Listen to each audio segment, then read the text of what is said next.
ইন্ডিয়ার ফার্মা ইন্ডাস্ট্রির leading player এমকিওর Pharma যেই কোম্পানির বিজনেস অনারশিপের পেছনে নামকরা celebrity shark tank investor Namita থাপারের নাম জড়িয়ে আছে। স্পষ্ট কথা বলতে গেলে নমিতা থাপার ব্যাকড কোম্পানির যদি বিজনেস মডেল সম্পর্কে বলতে হয় মেইনলি 4টে সেগমেন্টের উপর কোম্পানি ফোকাস করে থাকে, যার মধ্যে কার্ডিওলজি, অঙ্কোলজি, গাইনোকোলজি এবং পেইন রিলিফ সেগমেন্ট, এবং তার সাথে কোম্পানি এইচআইভি বিজনেস সেগমেন্টের উপর ফোকাস করে থাকে।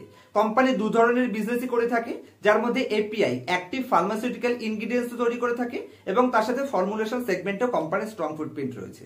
কোম্পানি রিসেন্টলি তার আইপিও ফাইল করেছে এবং আইপিও ফাইলের আজকে প্রথম দিনেই 1.5 টাইম ওভার সাবস্ক্রাইব হতে আমরা দেখতে পেয়েছি। তো কোম্পানি আইপিও লিস্টিং এর পেছনে মেইন রিজন কি আছে, কোম্পানিকে এই বুল মার্কেটের ফায়দা নিয়ে মার্কেট থেকে পয়সা রেজ করতে চাইছে কিনা, কোম্পানির ফান্ডামেন্টাল কি আছে, কোম্পানির বিজনেস মডেলে কি স্ট্রেংথ আছে, লং টার্মের জন্য কোম্পানিকে হোল্ড করা যায় কিনা, বা কোম্পানি যে সমস্ত রেশিও গুলো পোস্ট করেছে সেই হিসেবে কোম্পানিতে ইনভেস্টমেন্ট করা যায় কিনা। একদম স্পষ্ট কথা বলতে গেলে কোম্পানির ফান্ডামেন্টাল থেকে শুরু করে কোম্পানির বিজনেস মডেল, যেই পয়েন্টস গুলো বিগিনার ইনভেস্টরের যে কোনো আইপিওতে ইনভেস্ট করার আগে জানা দরকার, প্রত্যেকটা পয়েন্ট ডিটেইল অ্যানালাইসিস করে দেওয়ার চেষ্টা করব এবং ভিডিওর লাস্ট পার্টে আমার পার্সোনাল ওপিনিয়ন শেয়ার করব যে আমি এই আইপিওটা নিয়ে কতটা পজিটিভ বা আমি এই আইপিওতে কোন ক্যাটাগরিতে কতটা ভাবে অ্যাপ্লাই করতে চাইছি।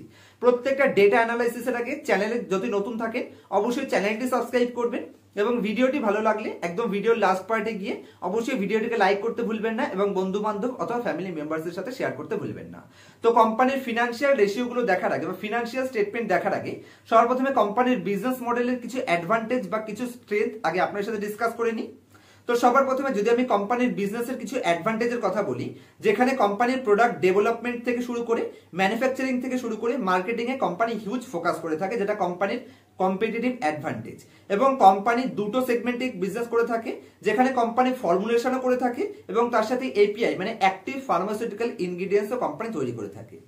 এছাড়া কোম্পানির সেল এবং ডিস্ট্রিবিউশনশিপে এই বিজনেস সেগমেন্টে মার্কেট লিডিং ধরতে পারেন এক্সপার্ট। তাছাড়া কোম্পানি ডোমেস্টিক মার্কেটের পাশাপাশি ফরেন মার্কেটেও 70টা কান্ট্রি থেকে বিজনেস রান করে থাকে, মানে ইন্ডিয়ার পাশাপাশি 70টা আদার্স দেশ থেকেও কোম্পানি বিজনেস করে থাকে। কোম্পানি ইডিএ সার্টিফিকেট প্রাপ্ত, এছাড়া কোম্পানি ইএমএ সার্টিফিকেট প্রাপ্ত, এছাড়া ডাব্লিউএইচও সার্টিফিকেট প্রাপ্ত। কোম্পানির কাছে মেডিসিন ম্যানুফ্যাকচারিং এর এই সমস্ত সংস্থাগুলি থেকে অ্যাপ্রুভাল কোম্পানি নিয়ে রেখেছে।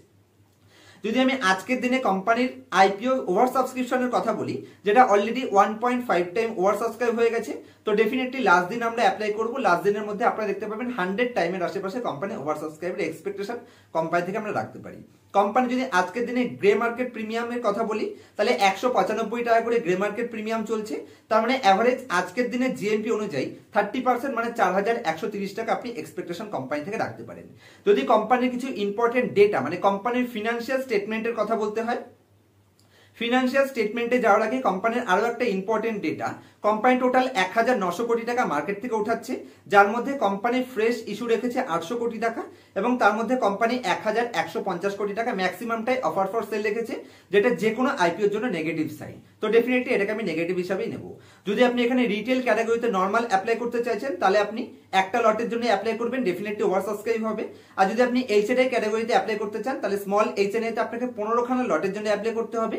মিনিমাম ইনভেস্টমেন্ট থাকছে 2,11,680 টাকা। আর যদি আপনি কোম্পানির ফিনান্সিয়াল স্টেটমেন্ট দেখতে চান তো আমি পাশে স্ক্রিনশট দিয়ে দেবো, যেখানে কোম্পানির অ্যাসেট কন্টিনিউ গ্রোথ হচ্ছে, এটা পজিটিভ সাইন। তবে বিশাল একটা বড় অ্যাপ্রিসিয়েট আমি এখানে দেখতে পাচ্ছি না। মার্চ 2022-এ কোম্পানির টপ লাইন মানে কোম্পানির অ্যাসেট ছিল 6063 কোটি টাকা, সেখান থেকে লেটেস্ট 2024-এ 7800 কোটিতে নিয়ে গেছে। যদি আমি কোম্পানির রেভিনিউ মানে কোম্পানির নেট সেলস দেখি তাহলে 5918 কোটি থেকে ইনক্রিজ করে 6031 কোটি, সেখান থেকে 6715 কোটি। তো অ্যাভারেজ নর্মাল গ্রোথ কোম্পানি এখানে করছে, খুব একটা বড়সড় গ্রোথ করছে না। যদি আমি কোম্পানির প্যাট প্রফিট আফটার ট্যাক্স দেখি তাহলে 702 কোটি, সেখান থেকে ডাউনে এসছে 527 কোটিতে এসছে, তো এটা নেগেটিভ সাইন। যদি আমি কোম্পানির নেটওয়ার্থ দেখি এখানে ইমপ্রুভ হয়েছে, পজিটিভ সাইন।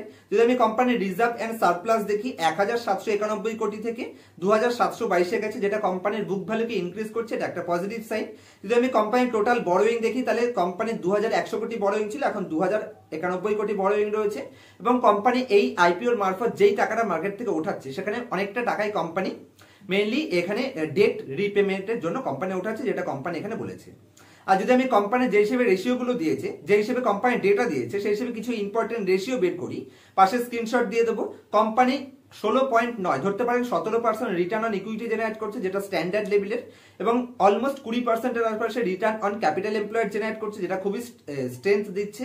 কোম্পানির ডেট টু ইকুইটি রেশিও এই মুহূর্তে 0.67, যেটা একটু হায়ার লেভেলে রয়েছে। কোম্পানির রিটার্ন অন নেটওয়ার্থ যদি আপনি দেখি তাহলে অলমোস্ট 17% এর আশেপাশে। যদি আমি কোম্পানির পি রেশিও দেখি তাহলে 34-এর পি রেশিও কোম্পানি ডিমান্ড করছে। যদি আমি ইন্ডাস্ট্রির পি সাথে কম্পেয়ার করি তো ওভারঅল ফার্মা সেক্টর অ্যাভারেজ 35 থেকে 36-এর পি রেশিও ডিমান্ড করে, যার এগেইনস্টে আমার এই কোম্পানিও 34-এর পি রেশিও ডিমান্ড করছে। তো যে হিসেবে কোম্পানির টপ লাইন এবং বটম লাইন আমি শো করছে, সেই হিসেবে কোম্পানি এখানে রিটেল ইনভেস্টরদের জন্য কোনো ভ্যালুয়েশন গ্যাপ রাখেনি। তবে ডেফিনেটলি এখান থেকে 30 থেকে 35% বা 40% লিস্টিং গেইনের এক্সপেকটেশন আপনি রাখতে পারেন। আর আমার পার্সোনাল ওপিনিয়ন যদি আপনি নিতে চান, আমি পার্সোনালি কোম্পানিটা অ্যাপ্লাই করছি। তো ডেফিনেটলি আমি একদম লাস্টের দিন দুপুর 10টা থেকে 12টার মধ্যে অ্যাপ্লাই করব। আপনারা ফাইনালি ইনস্টাগ্রামে আমার আপডেট পেয়ে যাবেন যে আমি অ্যাপ্লাই করছি কিনা, এবং আমি এখানে HNI তে অ্যাপ্লাই করছি নাকি নর্মাল ক্যাটাগরিতে অ্যাপ্লাই করছি। ডেফিনেটলি 30-35% বা 40%, max to max 70% listing gain. যদি বিশাল বড় বুল মার্কেট চলে তাহলে 70% লিস্টিং গেইন এক্সপেকটেশন রাখতে পারেন। আর নর্মাল যদি সাবস্ক্রাইব হয় তাহলে আপনি ধরতে পারেন মোটামুটি 30 থেকে 40% এর আশেপাশে গ্রে মার্কেট প্রিমিয়াম, সেখানে তার আশেপাশে আপনি এই কোম্পানি থেকে লিস্টিং গেইন এক্সপেকটেশন রাখতে পারেন। কোনো রিস্ক নেই, রিস্ক ফ্রি কোম্পানি। আমার পার্সোনাল ওপিনিয়ন লাস্টের দিন পেয়ে যাবেন। এই আইপিওতে রিলেটেড অথবা stock bond mutual fund related কোনো ধরনের কোয়ারিজ থাকলে আমাকে নির্দ্বিধায় কমেন্ট করবেন। আমি প্রত্যেকটা কমেন্ট পড়ি এবং প্রত্যেকটা কমেন্টের আমার তরফ থেকে বেস্ট রিপ্লাই দেওয়ার চেষ্টা করি। আমার কাছ থেকে advance level core fundamental analysis personal ক্লাসে শিখতে চাইলে স্ক্রিনের উপর মোবাইল নাম্বার দেখতে পাচ্ছেন, যেখানে একদম বেসিক থেকে শুরু করে extra ordinary valuation analysis, market top এবং বটম প্রেডিকশন, প্রত্যেকটা অ্যাডভান্স অ্যানালাইসিস পার্সোনাল ক্লাসে আমি শিখিয়ে থাকি। সেটা শেখার জন্য স্ক্রিনের উপর মোবাইল নাম্বার দেখতে পাচ্ছেন, আমার সাথে কন্ট্যাক্ট করতে পারেন। দেখা হবে নেক্সট ভিডিওতে। ততক্ষণ পর্যন্ত হ্যাপি ইনভেস্টিং, হ্যাপি ট্রেডিং।